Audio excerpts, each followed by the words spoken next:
is also a political analyst joining me on the show this morning. Okay, Honorable Sir, I mean, if I can call you Honorable, well, I've not been to any legislative arm. Do you really need to be to any legislative arm? No. Honorable should be earned by character, not by title. Okay. So I want to start off from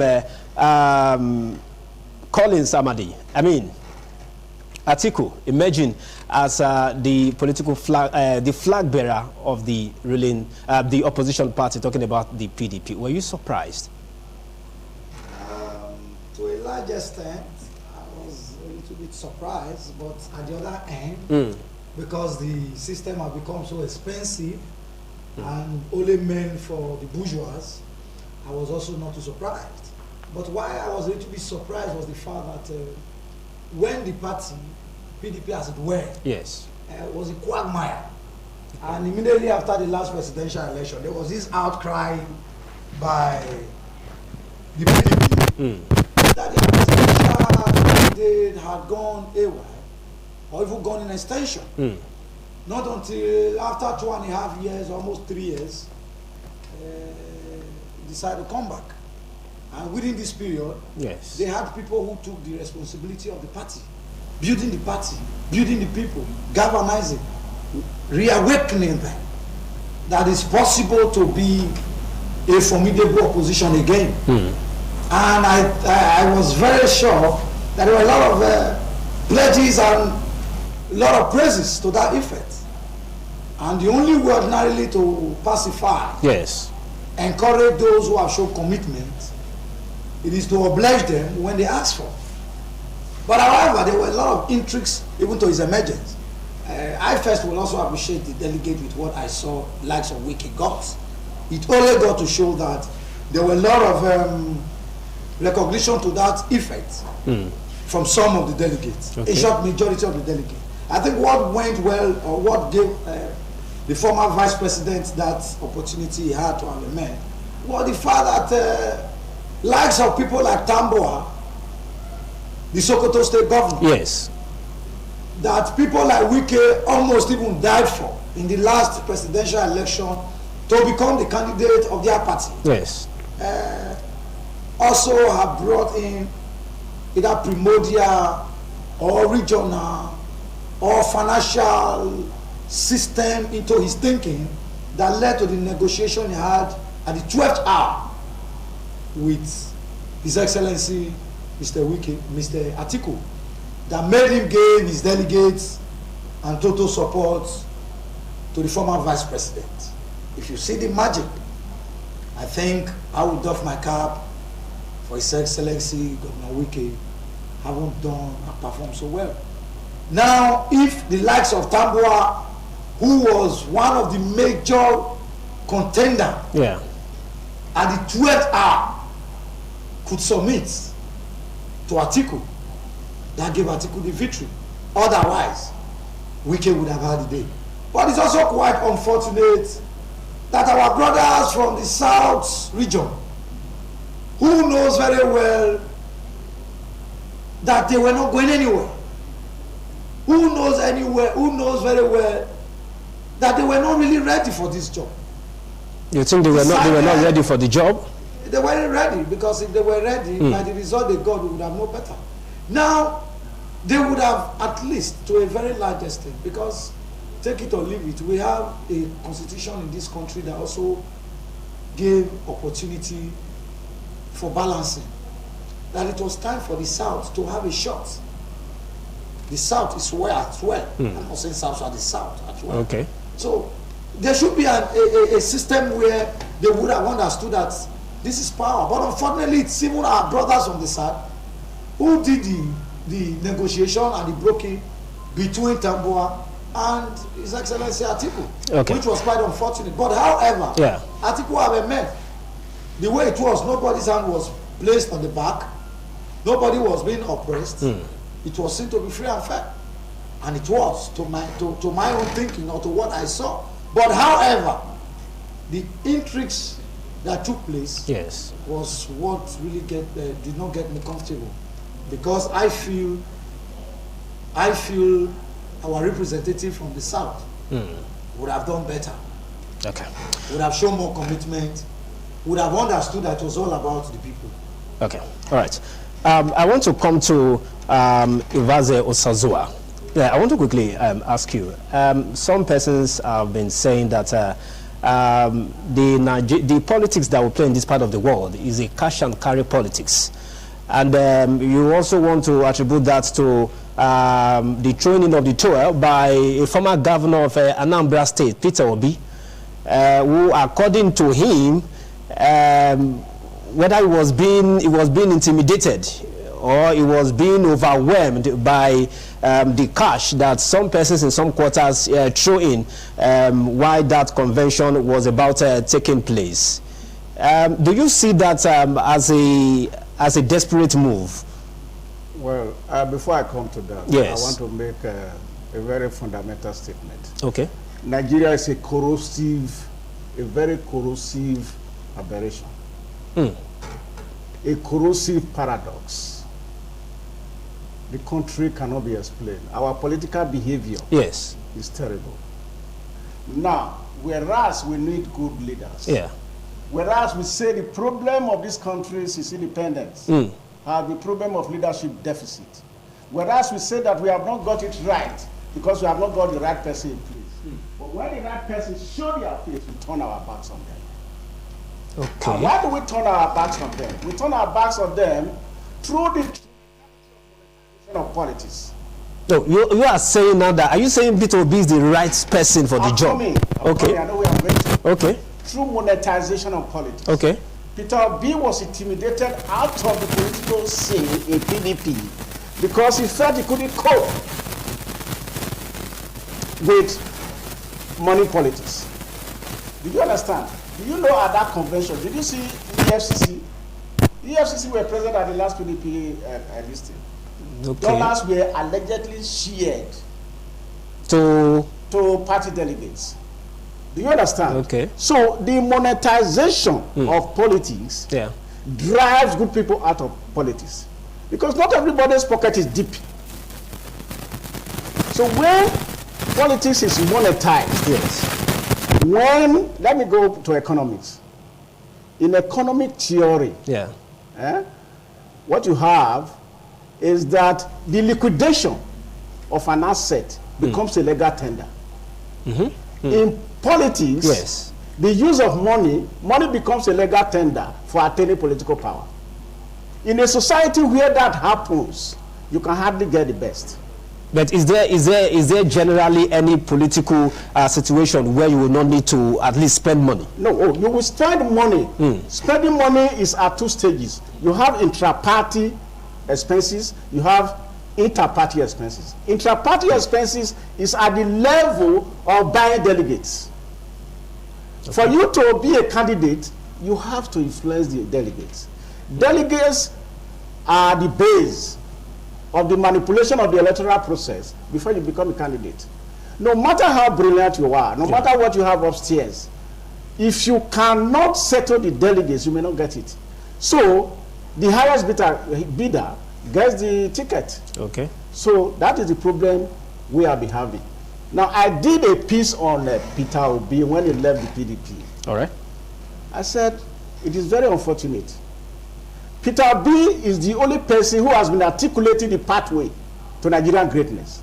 He has been talking about economy, he has been talking about socio-economic and political redemption for greater tomorrow. Okay.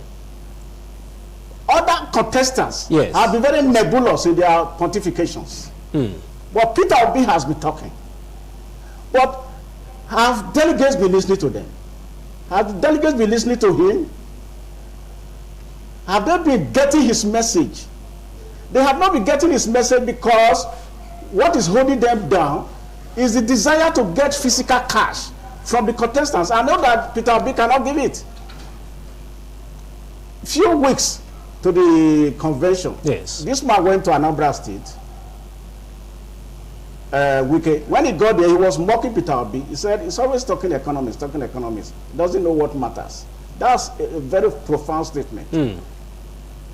He doesn't know what that matters. We should be concerned about issues-based politics and not politics driven by money. When politics is driven by money, you cannot get the best. Monetized polity has grave ramifications and implications for the general economy, for political process. Why? Because the political space is shrunk. It's not broadened. Okay. When APC threw this thing open, the presidential ticket, 100 million naira, to obtain nomination form, I called a professor friend. I said, please, what is your salary in a month? He told me about 500 naira. That's about 6 million naira a month. So if you say for the next 12 years, you will not be able, assuming you don't eat, you don't send your children to school, you don't take medicals, you will not be able to buy form to contest an election. And sitting ministers, city governors were spending 100 million naira and wanted to contest. Now, where is the morality? Where is the legality? Where is the sanity in our political system where a sitting minister would dip hand in his pocket and go and collect a nomination form with 100 million naira? So our society is just terrible. We have not got it right. Okay. And it will take us time to get it right. Okay. So for the likes of Peter B, who has gone to Labour Party now, he will not make it. You know why he will not make it? Not because he doesn't know what it takes to move Nigeria out of these woods, out of this decadence, out of this decay, out of this socio-economic problem. But because his pocket is not deep enough to penetrate all the geopolitical zones, to penetrate the grassroots. Because before you do election in this country, your pocket has to be deep. And that is the problem we have in this country. So you are saying now that you are not seeing the movement of Peter Obi to another party as a desperate move to get power by all means possible. No, it is not a desperate move. Okay. It is not a desperate move. If it were a desperate move, I would have seen it. He has looked at the terrain. My friend Amadi just said that we would have gotten that thing if Tambuwa didn't step down. Why did Tambuwa step down? Okay. So he saw everything that was going to happen in that primaries. He decided to withdraw. I went to another party. He has gone with his ideas to the Labour Party. Let me tell you, the party does not give you ideas. You give the party ideas. You inject your philosophy in the political party. You give it life. Obi going to Labour Party is to give ideological life to the political party. And that is why the party is gaining some level of relevance now. All right, let's talk to Mr. Ojukiri. A quick one. Now, some persons have been saying, okay, so now that PDP now has a presidential candidate from the northern part of the country, APC, they are yet to conduct their own primaries, which of course they postponed. I mean, not too long, over the weekend, that postponement took place. Some persons are saying, okay, this is what the APC have been waiting for, to see what PDP are going to do. Is more or less like a hide-and-seek game between the two major political parties. Do you see a situation where the ruling party also gives his own platform to a candidate from the northern part of the country? That would be determined by the ruling party after it has done its own political argument. Political horse trading and calculations and engagements that lead to political decisions are very normal. Okay. And they should be. No political party is going to open its eyes and see advantages at its disposal and discard them because it wants to please the sentiments or the popular sentiments of any nation and society. Okay, is this an advantage that PDP conducted their primary first? They will have to sit down and analyze it. APC will sit down and analyze it. The implications of the PDP giving its own ticket to a northern and from the particular region of the northeast of Nigeria, which is the northeast. Yes. APC would sit down and do their calculations Now, the calculations of political parties are not necessarily the calculations people outside there do. The prime thinking now Yes. of both parties will be, how do we win the elections? What are the voting demographics in particular regions? Where do we take the ticket to? And we are sort of cornering that demographics. Okay. Now, who are the power blocks, the stakeholders within the party? Who are their candidates? For instance, we understand Ganduje is an unrepentant supporter of Bola Tinubu, who is a front runner in the APC. Yeah. Now, Ganduje boasts of the Kano votes, which of course we know that no political sensible person in Nigeria would sweep under the carpet. Yeah. Now, you want to begin to think about what APC is thinking. If they are not thinking of giving Bola Tinubu, what is the alternative? And what options do they have to counter that?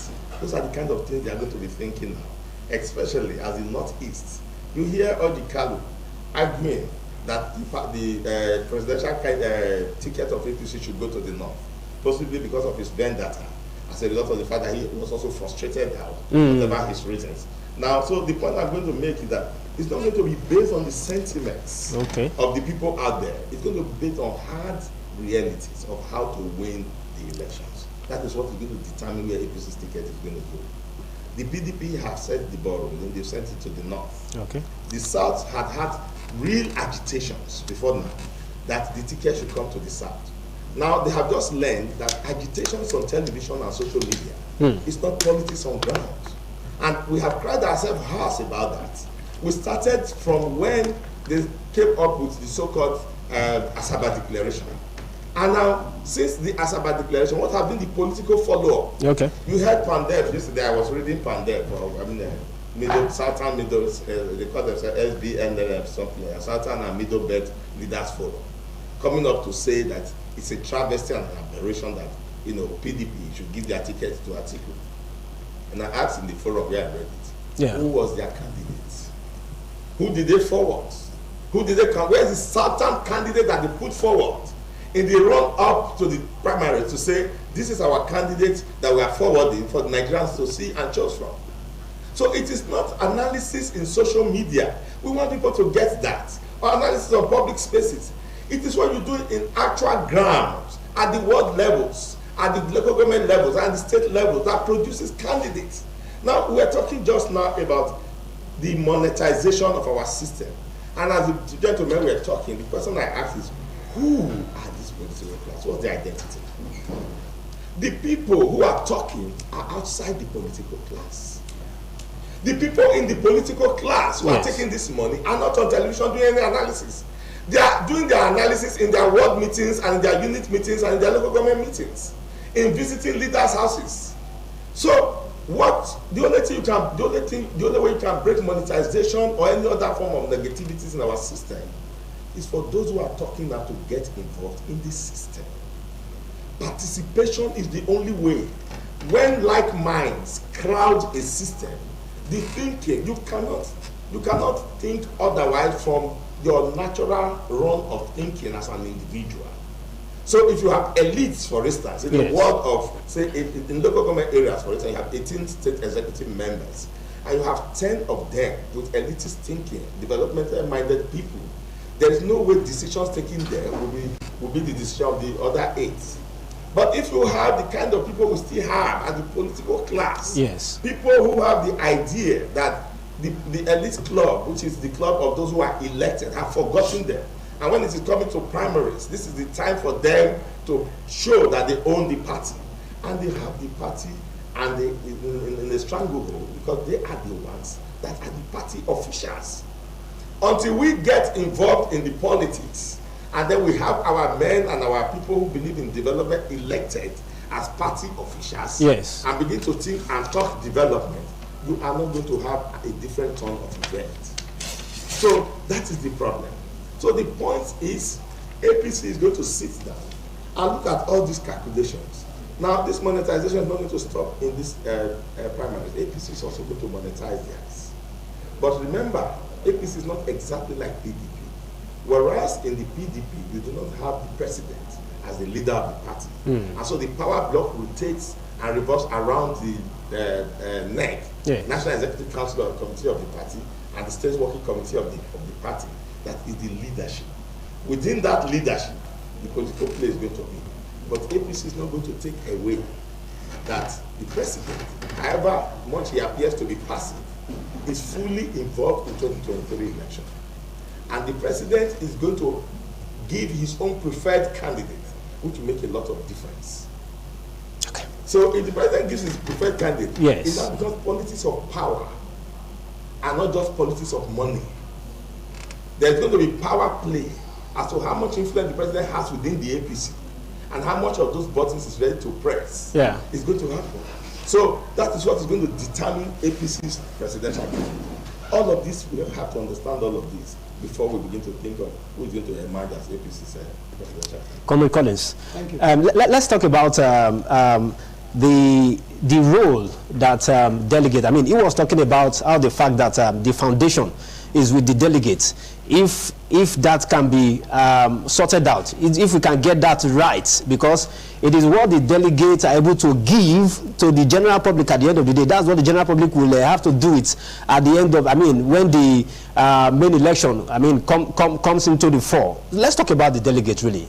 How can we ensure that the so-called delegates are the right, the right persons picking the right individuals for the right position?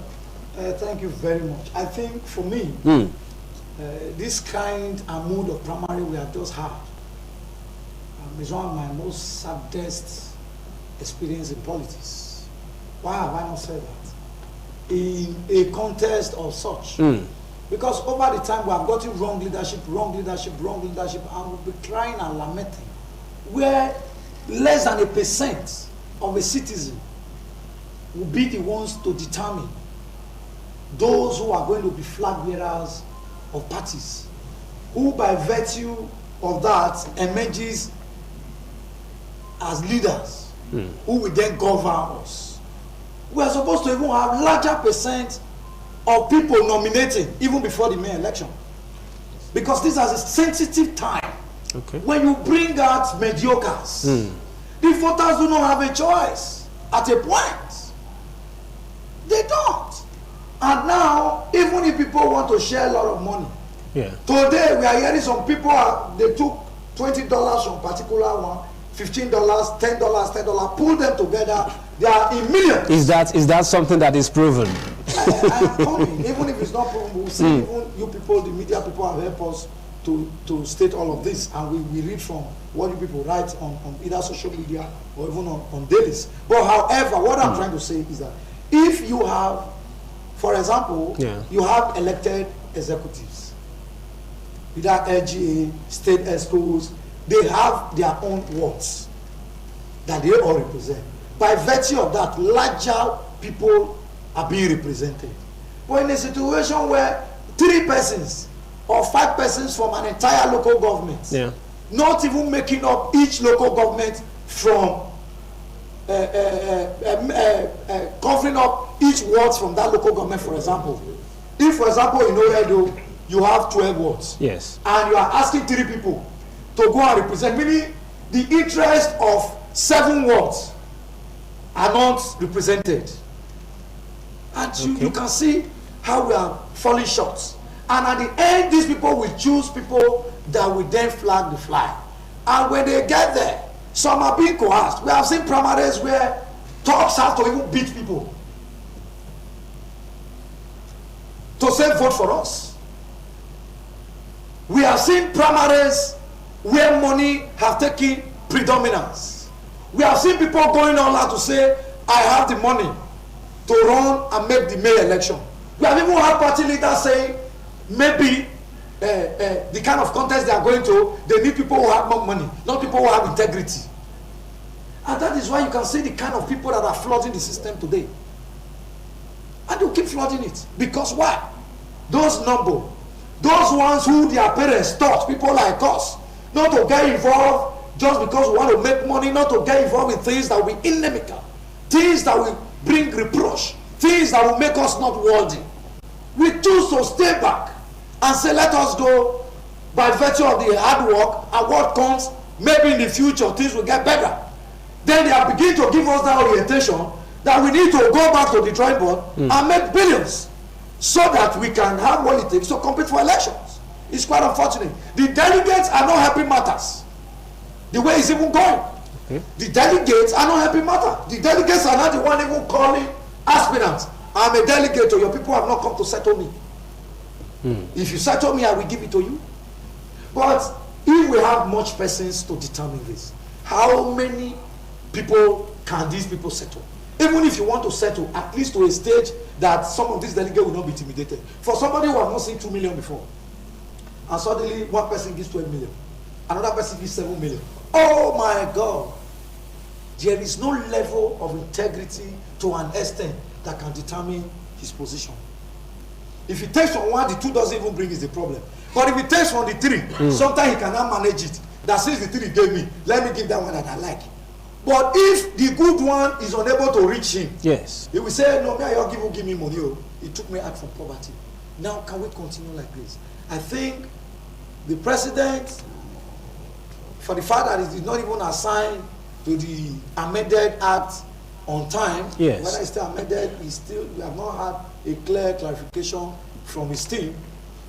To me, it was something that I wasn't pleased about. I wanted us to have a system where majority of party members at least can choose who flag their flag. But however, I am sure it only ends now.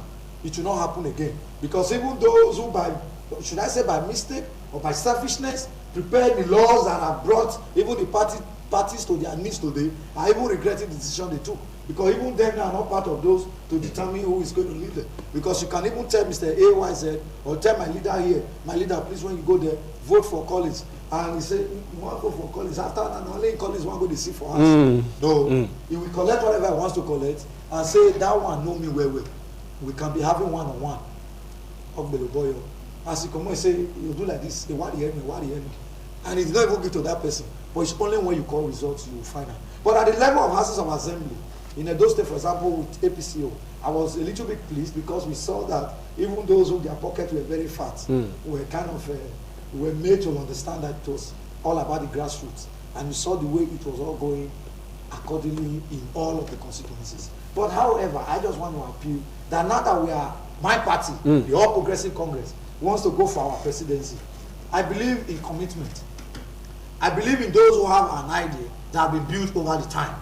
Not just people who want to come and jump. Like my leader here talked about Peter Obi.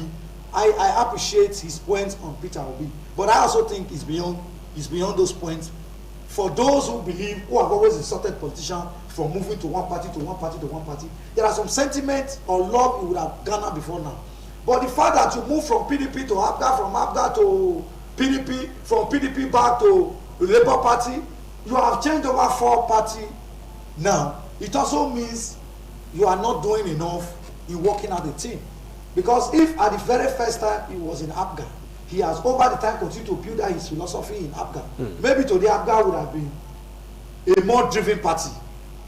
Because when you lose today doesn't mean you must lose tomorrow. I think the problem we have had with our contestant is that once it's not just working for you today, the next journey must be on movement basis. And I think we should begin to change that. And I think our delegate too should begin to work on ideas, old ideas, people who you have sat together to build an idea.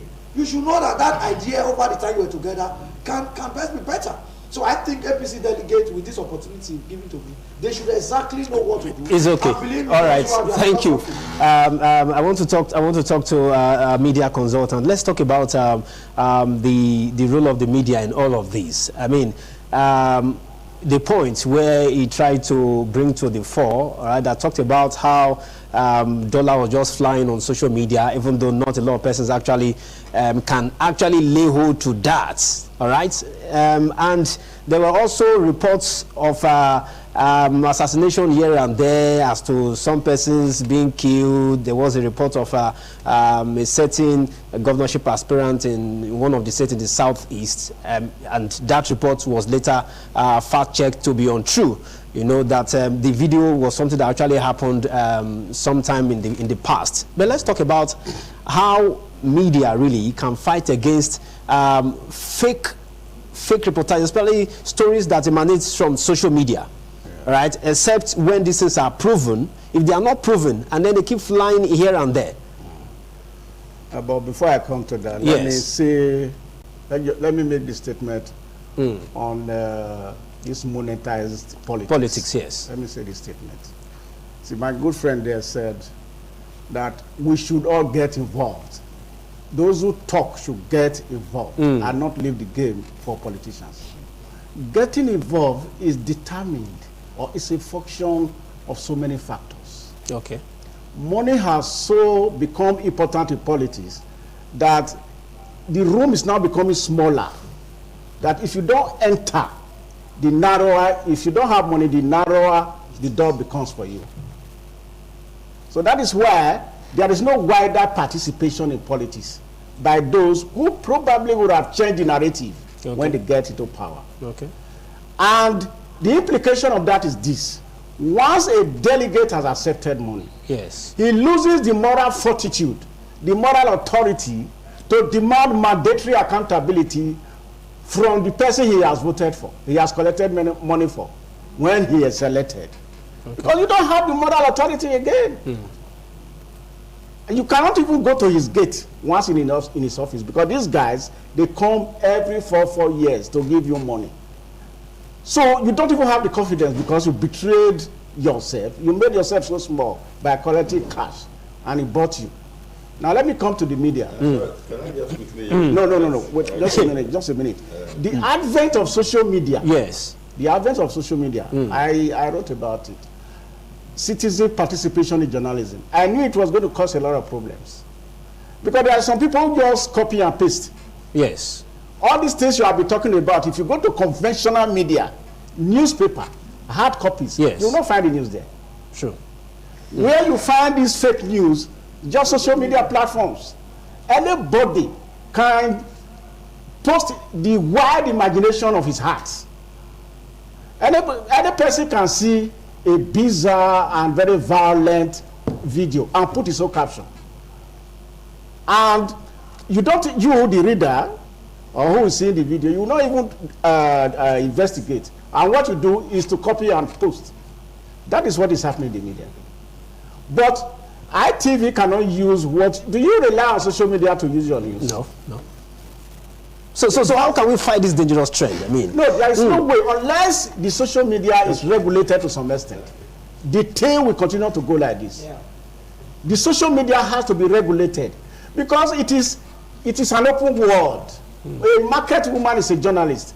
Today, everybody is a media practitioner. If you even see the language there, it's terrible.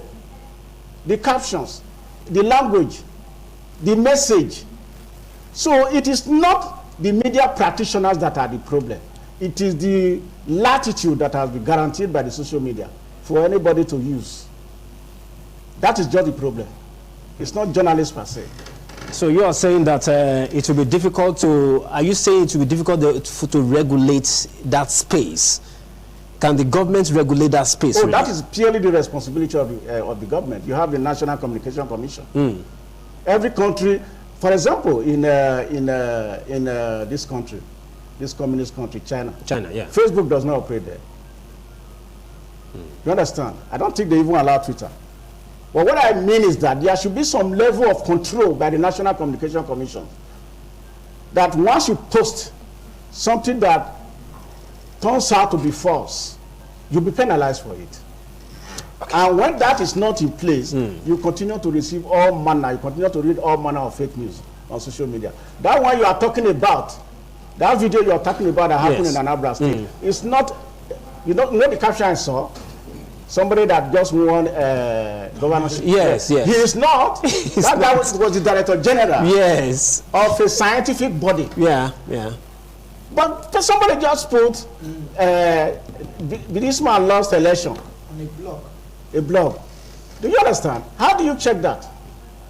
And people started flying it. Whereas, so in fact, there are some videos that were posted 3 years ago that are being reposted again. Yeah. On various platforms, especially WhatsApp. All right, Mr. Jekere, let's talk about the Electoral Amendment Act. The Independent National Electoral Commission, just at the point where you expect that, okay, the major parties, I mean, because it's the major parties now that it seems as though everyone is just looking at, just like you have in the United States, the Democrat and the Republican Party. Almost close to the point where they will have their convention. You saw the electoral umpire coming to, some say they shift the goalposts at the middle of the game. Do you think INEC in itself as it were today, are they independent of the executive arm of government? Are they independent as a body? All right, before I answer that, the point I was going to make, okay. I don't want a wrong impression. Okay. When I was speaking about participation, yes, I don't mean for election. Okay. I mean getting registered as a political party member, okay, attending political meetings, and going through all the process. Okay. If we all get, I mean, for instance, Edo State, I don't think we have ever exceeded about 450,000 as even voters during elections. Okay. That determines 4 million plus people. So I'm saying that if we all get registered, yes, and participating in the political process, not necessarily to contest. Not necessarily to contest. It okay. is from that participation. For instance, if you go to town now in this city and you want to elect something yes, outside of politics and you ask names to be dropped, you'll be surprised that there will be preponderance of some names because people know them. Do you understand that? That's politics. There will be preponderance of those names for particular things you want done. So we need to get involved. It's an arena where we are all there in our local government. I mean, if you have this kind of mind, for instance, in his local government, sitting in the party meeting, and you have a few like that there is strong influence on that party. So that's what I was saying. Okay. I just wanted to make that one. Now, for INEC, yes, I have always avoided speculations, especially in public spaces, because it's very embarrassing for you to make allegations and you can't substantiate. I have no data as evidence to accuse INEC of pandering to any political party, whether the executive in power or whatever. The possibility is always there that politicians, indisciplined as they are, when they have power, want to put pressure on the umpire to skew the game. The possibility is always there. But until we see clear evidence, I want to give it to INEC. They have tried as much as they can to ensure that they keep their heads sane and that they keep the process clean, at least to maintain some level of credibility. There's no brazen face malfeasance in our political, elections, by benefit of hindsight from the past few elections up until this moment. So there is no way we can point and begin to, whip up, speculations and then sentiments. If INEC thinks that for logistical reasons and for data and for certain other reasons they need to shift the goalpost, they did that in 2019. You remember? It was just, I think, few days to even the elections when they shifted it for about 6 weeks or so. Jonathan also did that. He gave security reasons there. So it's happened. It's happened in the past and it's happened again. There have been speculations. I've been reading it. I don't know how that speculation is going to do anything. And I don't know how it's going to help any party. If you shift it between now and then, what does it change? What is going to happen between when that day and the other side that will give substantial change to the parties are already set. The candidates are already known. Politics is already going on. Yeah. So, I mean, it hardly changes anything. So, I don't whip up speculations when I don't have sound logical data to say this is why this had to happen. So, I don't think that INEC is pandering to the executive. I think he's trying to be as independent as possible. But as I said, there's always that possibility. Is INEC actually independent, comrade? Is the Independent National Electoral, are they actually independent? They are being caught so, to a very large extent. So far, so good. I don't think they have done badly. There must be either assert, must prove. So I cannot assert when I do not have what to prove it, just as my brother has said.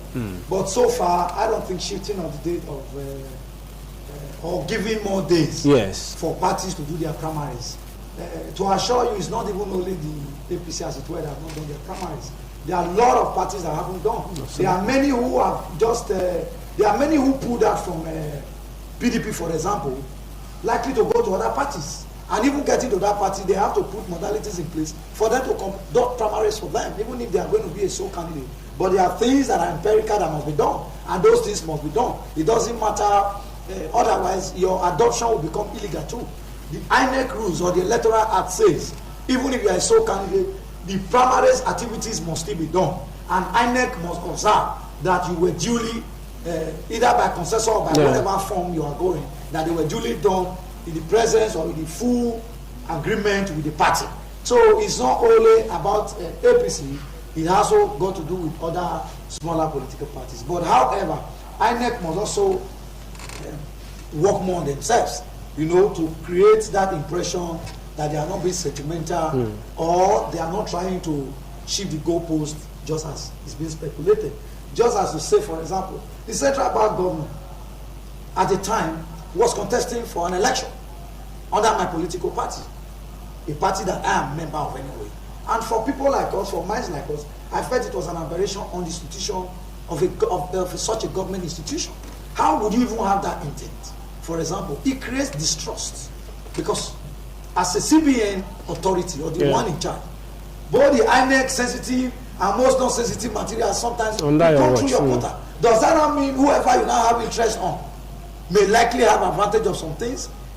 I expected Mr. President to have relieved him of his job if he has not honorably resigned. To even have gone to court to say the court should allow you stay till when it's final time for the May election and all that. These were just insult on the sensibility of Nigeria. It only got to show that we have never had institution and we still don't have, and no one is running and no one is forthcoming. That is why people like me believe that we need leaders who can think. It's not just leaders who can jump around stadium. We need people who can think, because it's not a bricklayer work. We need people who have proven over the time that when they see them and they give instructions, things are working, things are moving. That is what Nigerians need now. When people begin, sometimes I'm a youth, but I get very embarrassed when most of our youth are pulling on the issue that it must be youth, must be youth. I don't believe it must be a youth. If a youth is sensible enough and is forthcoming, good, such a youth can be supported. But for the fact that you are a youth and you don't have anything upstairs, you don't even have an idea of what you are going into, doesn't mean it should be somebody who can jump. And in the recent time, we have had people even vying for positions who, by virtue of authority, they have antecedent to be checked. Some were former governor, like Anambra, for example. Peter Obi was a governor in Anambra. He's been talking economy, want to turn Nigeria economy to that of Dubai or even more than Dubai.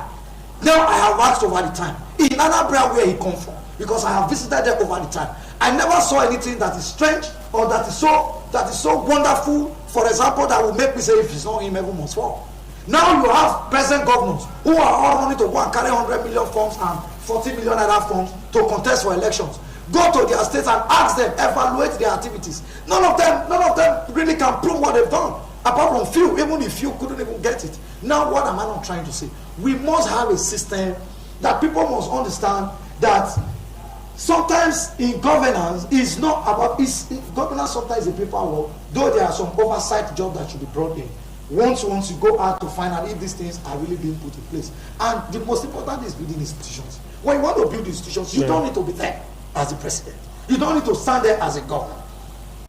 If, for example, we have the Local Government Service Commission, who by virtue of the Local Government Service Commission knows that this is how it's supposed to be. There's supposed not to be a vacuum in an elected office of a local government. And for years, for example, let me use Edo State as an example. We don't have an elected local government officials. And there are already laws that governs these principles. That this should be, this should not be. And some people somewhere are just be looking at the governor, they are not talking. To say, why are you running a system that is against the law?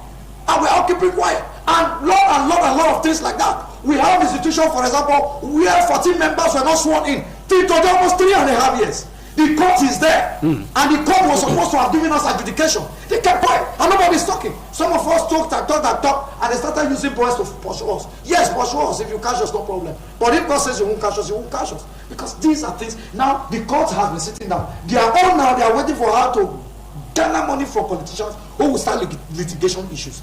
How long can we continue to live like this? Now, there are issues that must come to court sometimes. To tell you, within a period of it should be heard. If it is right or wrong, let us know. Now, how can you say, for example, please, though I just digressed a little, for over almost 3 years, statutory members were not allowed to sit, and the court cannot tell us if it was right or wrong. And the same courts, yes, the same people, and these are people who claim to be learned, to have traveled around the world. These are the people who are now insulting APC or PDP, that they are spending money to buy delegates. We have professors of law who, by virtue of, they have been on strike. The period they are on strike, can't they file issues and deal with issues that concern the country? Is it to be on strike and sit down and be collecting free salary? If we say Nigeria is our project, let's just genuinely carry it as a project. Now, the likes of Gani Fawemi, so rest in peace. There were a lot of reasons why people kept shouting Gani Fawemi. Till tomorrow we are missing him. No matter how little is the issue, it becomes a body. Sarah Wiwa and many likes. There are issues become body to them genuinely. Not some that come out to take it as an issue and go back to the same people and want to collect money. See, posterity will judge all of us. And the funny thing is that some of these our people think they are weakening us, or they are weakening the institution. But what goes around will certainly comes around. Right. Let me speak with Ivanze Osazua. Let's talk about the 2023 general elections, whether in the face of insecurity in the land, in the face of worsening economic situation, agitations here and there, from the southeastern part of the country, you go to the northern part of the country, there's so much insecurity there. Do you see the 2023 general elections as a project that is realizable, going by the lives that have been lost? All right. I'm not a prophet. Do you understand? But some men of God or some pastors have predicted that there may not be election next year. But I pray there will be election next year. Okay. I'm not seeing it that way. You see, when something has been with a people over a period of time and it is unchecked, it becomes its culture. Okay. What is acceptable becomes a part of the society's culture. It appears to me, yes, that collapse in security infrastructure, collapse in power infrastructure, collapse in social infrastructures have become part of Nigerian culture. And so, I'm coming. Okay. So, coming to insecurity and the way and manner the government has been approaching it in the past years, appears to me that there is no fidelity of intentions to solve the problem. Against this background, yes, it has become part of us. And that is why violence is being romanticized on social media. People are too eager. In journalism, bad news is good news, which is a paradox. So, no matter the level of insecurity in the country today, yes, I see the next election taking place, but it's going to be violent. It's going to be violent. If ordinary party primaries were as violent, do you know that some last year lost during the primaries? Yeah. What about inter-party elections coming next year? Because a lot of guns have gone into circulation. A lot of youths they'll be giving guns and paid to go and kill. That is what is going to happen next year. But the politicians who are doing this, their children will be flown out of the country. They will not allow their relations, their children to participate. And that is very, very, very sad. But we have been talking, my friend has been talking about institutions, building institutions. If there's one thing that disturbs me, is the absence of the fact that is the absence of issues-based politics in our country. Where does APC stand on economy, on foreign policy, on social security? Where does PD, is there any line of difference? Can you find a clear-cut dichotomy between those two parties, where they stand on social issues, where they stand on economic issues? America is the best thing of capitalism in the world, market-driven economy. But between the Democrats and the Republicans, you know where they stand on immigration. You know where they stand on the economy. You know where they stand on relationship with China. You know where they stand on policy in the Middle East. You know where they stand on Afghanistan. But in Nigeria here, where does APC stand on economy, on security? All we see is just mere nebulous pronouncements. And you see, when Buhari came, he said change in 2015. Then in 2019, he said next level. Next level of what? Next level of poverty or next level of prosperity? But anyway, we have seen now that that next level is actually the next level of hardship. And that change he talked about in 2015, which was not divine, it was nebulous, we didn't see any positive change. What did this man say recently? The minister of, the former governor of Lagos, Fashola. Fashola said the reason power sector was unable to fix the power sector was because Jonathan sold it to friends. And that there is a clause in the sale which makes it irrevocable. But when you said you will fix the power sector within 6 months, or no, before 6 months of your assumption of office, did you realize these facts? So because there is an irrevocable clause in the contract of sale of NEPA to private individuals, we should perpetually remain in darkness. There should be no solution. Even when you can go to court. Even when you can go to court, are there no legal instruments? Don't we have the National Assembly? When Jonathan was being delayed for going into the office of his late boss, was there no doctrine of necessity that was invoked by the National Assembly? Of course. If Nigeria has become a diesel-driven economy and there is no production again, is there nothing the National Assembly can do? Is it just for you to be there to be collecting fat salaries? We are in darkness. They are talking. You are not doing anything. Yes. So, my brother, my gentlemen, the issue at stake is this. We don't know where the parties stand on issues. We don't know where they stand on fundamental issues that trouble this country. And when you have them moving up and down, to and fro, see, then you begin to wonder, why are you in politics? That is why those of us who are outside, yes, we just discovered that the motivation for politics is for self-gratification. Because what is when you spend 100 million naira to obtain funds, yes, how are you going to get it back? If you invest 100 million naira in a project, you are going to supervise that project to make sure that the money does not go down the drain. That is what you do. But you are using 100 million. That is just first set. Second set, you are going to buy delegates again before you come to the election proper. You are investing, making politics the most lucrative business in the country today. All companies have closed down. All manufacturing companies have closed down. The naira is dead. Almost 600 naira now to a dollar. Do you understand? So why? Because Nigeria is not producing anything. Nobody is talking about reviving our refineries. That's nice. We are exporting crude oil and importing refined crude. We have 4 refineries that are not working. And we are saying when Dangote come on stream, this thing will happen. I have not seen any presidential candidate talking about these things. So I look at APC and PDP, they are just 2 sides of one coin. There's no difference. Okay. And so the difference is likely to be who becomes the presidential candidate of APC against Atiku. And what perceptions, what philosophy, what ideological motivations drive that candidate. That is what Nigeria is going to look at for. Because we are limited to 2 choices.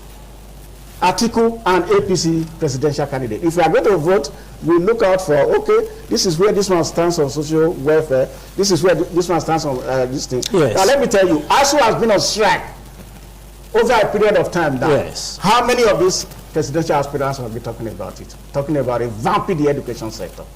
Nobody. It's a very sad state of affairs. Okay. Okay, let me meet Jekere. Let's talk about how the electorate, because it seems as though you gentlemen have been sounding as though the electorate do not have option You just have to go make do with what you have been presented with. But how can the electorate ask the contestant to be accountable? I was looking for you to ask me this question. I was going to answer it anyway. Because I will use an analogy. A friend of mine was in Britain. That was during Abiola's incarceration over his June 12th. Okay. And they had a discussion with a 16-year-old girl in the train. And he was talking, and the girl was talking. Yes. And he was talking about reparations and how the white underdeveloped Africa and all that. And he was a lecturer in one of the universities here, Univen actually. The girl was 16-year-old, and the girl asked him, "You mean your forefathers were so stupid? They just folded their arms, and our fathers came to your country and carted away all those things you are asking for reparation?" And that shut him up. You see, we are very excitable people in Nigeria. Okay. And once we have been able to exercise our emotions in language, we think we have solved problems. It is a shame for the electorate to be complaining. Okay. Is there no law for freedom of association? Is there no law for political parties to be formed if we believe in the things we are saying? Have we been able to govern our streets? To have a united community sweeping group in the streets? Have we governed our schools? To have teachers' union demanding for certain progressive things to be put in place? It is who we are. We should be looking at our DNA. We don't need to sit down and begin to criticize only few who are trying to do what they want to do. We can sit down and organize. What is stopping us from organizing and having our party and say, look, this is let's bring it to be?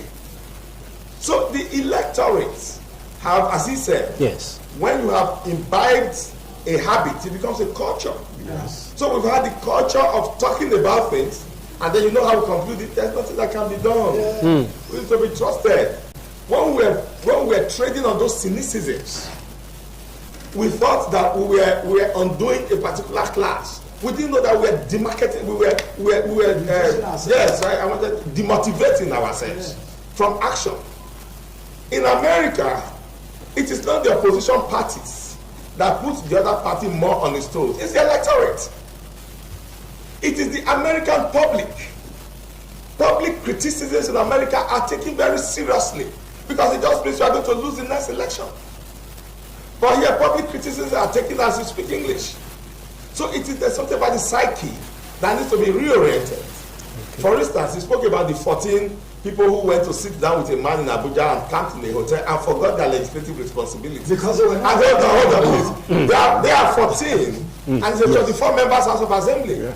So it simply means that you have 10. Yes. How can 10 people put 40 people out of the place? And they have constituencies that are representing people. Have you seen anybody from their constituencies saying, because they are not representing those people? Why those people were looking at them? They were in Abuja. But they were elected. For a power play. Were they not elected? Yeah, they were elected. Yes. They were elected the way we are speaking about now. That we don't want our elections to be done. That's how they were elected. They were elected the way we are speaking about here, that we don't want our elections to be done. Because if you go, for instance, to the University of Benin, and they elect a student union leader, and the student know we elected him, the school management knows the task it has in its hand if they are trying to manipulate that elected leader or deprive him from performing his duty. That's what leads to riots in school, when schools do schools. But if the school management produces the student union leader, you never get anything done in school, you never get any reactions. So the point we are making is that we run status quo politics. We know the history. And if we want to be analysts here, we have to be analytical. They were running a political status quo and thought the status quo where they had taken a shield under will have enough power to be able to upturn the status quo that is in place. So it's not popular participation. They have themselves to blame for what has happened to them. The institution of the State House of Assembly has not been expunged from law. It has not been expunged from Edo State laws. So the House of Assembly should hold. If you represent the people should redress. And there are means with which they will redress. It doesn't always have to be violence. If the constituency have leaders, for instance, yes, and all of the leaders go to the governor and say, Governor, let us resolve this issue. Why are our people who we sent there to represent us not there? You can find the solution from there. So what we have been having is blame game. If you are going to build institutions, you build institutions. You cannot blame the governor for people who want to sit there in Abuja when they are supposed to be representing their people. No, let me finish. Now, so the point I'm making, when we are asking about the role of the electorate, yes. When we say power belongs to the people, and that democracy is the government of the people, for the people, and by the people are sitting down and saying what belongs to them should come and be given to them.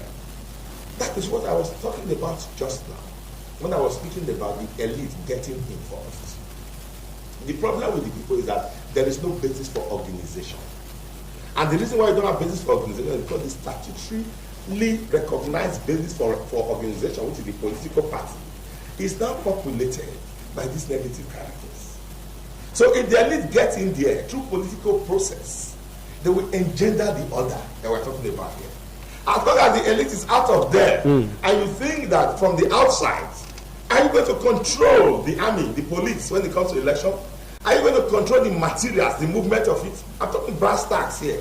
Are you going to control certain things? You are not even aware of those things. When the deep state will sit down to take decisions, you're not even aware that such things exist. It is only when you get involved that you are inside, you will understand what is going on. And if you have ideologies, you bring your ideology to be sensibly to change the system. But to stay outside and think that you're going to change the system from the outside, you are deceiving yourself. Okay. I know you want to react to that, but I don't want you to react to that because it will change the narrative. Yes, it will change the narrative here. The last word, because we don't really have time again. I mean, before I let you go, you are a young person, and the leaders have always been saying, yes, the youth are the leaders of tomorrow, but then a certain candidate came out to say, well, the youth you will rule, but you allow me to, I will rule first before it will come to your turn. I mean, really. The youth, do you think the youth really have enough nerves to weather the storm as far as the Nigerian political scene is concerned? Just in few lines before we wrap it up. Yes. I like that your question, but very quickly, that is why I was happy. The outgoing legislative members we have in the Edo State House of Assembly. Can we stay here, please? We were all youth. No, I'm coming because that time there was this enthusiasm, this push for our youth to come in. But among the youth, we saw what had happened. Some were there, and the number 14 was not asked in because invitation was sent to some to come for a swearing at midnight, and others were not invited. And at the next morning, when they tried to go to like, oh, we are statutory, we ought to be here, they were deprived by power that be.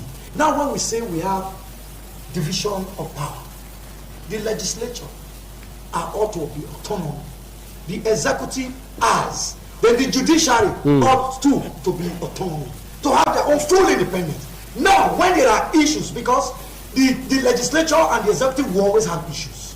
That is why the judiciary is there, to come as the norm guardian, to separate issues when there are issues. But the problem I have now, not even whether some people went to sit down in Abuja because most of them were being invaded in their houses. They had to start running because they were pursuing them with the Collins. Now, yes. I know what I'm trying to say. Yes, now. At this point, this youth became noblemen who didn't take laws into their hands because we have let us have a culture of having decent people in authority. Yes. So when decent people have opportunity, they are not allowed to be problem. Now when an elder say the youth, good, it's good the youth comes in, but let me rule first before you come. That was said by Mr. President when he was asserting to the not too young to run bill some time ago. Yes, I felt it was a joke and it was just a normal statement. Oh, really? Because one, means everybody first strive for himself. So at that point, he was telling them, allow me to rule in peace, then you can dare coming. But however, I really didn't say anything, but that didn't stop you from still aspiring. The only thing that are driving the noble youth now from aspiring is the money politics that is not playing. Now, a young man who has strength and capacity, who ought to rule, can no more rule because he does not have enough money. And that is a problem. That is why the youth are being scared away again. Because it's only the elders that have enough money, you know, to champion the cause of elections. The youth does not have much money as such. So that's my point. Ivase, I mean, I just want you to help us wrap up this one. Strengthening our institutions ahead of the elections. How can we really achieve this? Yeah, I mean, yes. You saw what happened in the last election that brought Biden to power in the United States. You saw how American institutions checkmated the excesses of a Donald Trump.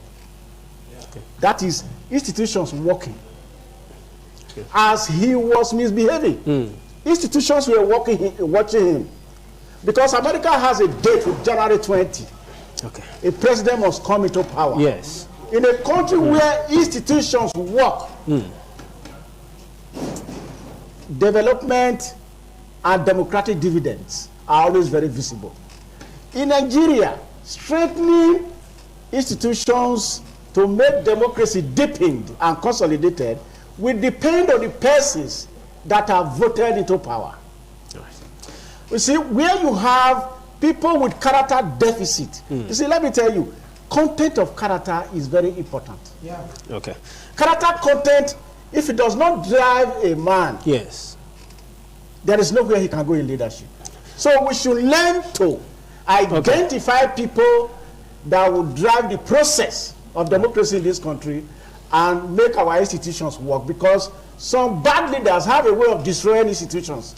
Okay, Ivase Osazua, media consultants, and Colin Samadi Osage, public affairs analyst, Christopher Ojekere, a public affairs analyst. Thank you so much, gentlemen, for joining us on the show this morning. Okay, the program will continue shortly after now. Please stay with us.